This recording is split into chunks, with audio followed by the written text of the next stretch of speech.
Good evening and thank you for joining us. The list of candidates so far announced in the race for the next governor of South Dakota range from well-known to unfamiliar. And we want you to get to know all of them before you cast a ballot next year. And tonight we're introducing you to Terry Gleason of Chamberlain. He is a father, a former restaurant manager, and a convicted felon.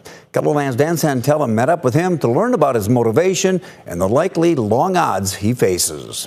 I interviewed Terry Gleason Saturday in Chamberlain. He's a registered Republican who is running as an independent. Today, as I was preparing for this story, I discovered he's also registered as a sex offender. In 2000, he was convicted of raping a 15-year-old girl. I called him today and asked about the conviction. He denies raping the girl and says his status as a sex offender should not prevent someone from voting for him. He may not be well known, but Gleason wants to have an impact on South Dakota. Part of his motivation, he says, is to provide an example. To show my kids that even though an independent, has little chance to actually win in the state, go for it. If you have a dream, go for it. A hope for an inclusive South Dakota is among the biggest issues for him. We should all have the same rights. We're all human. We're all South Dakotans and just want to live our life happy.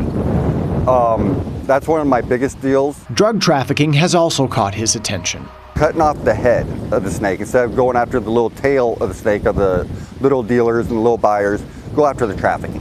When I spoke with him on Saturday, Gleason acknowledged the uphill battle he faces. I am an unknown. Not very many people know me. And so it is a long shot, but I feel at the same time, some of the other candidates are also long shots. I think I have just as much, to give South Dakota as any other candidate.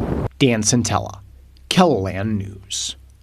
Republicans Toby Doden, John Hanson, and Dusty Johnson are also in the race, along with Democrat Robert Arnold. Current Governor Larry Roden has yet to announce if he will run to stay in office.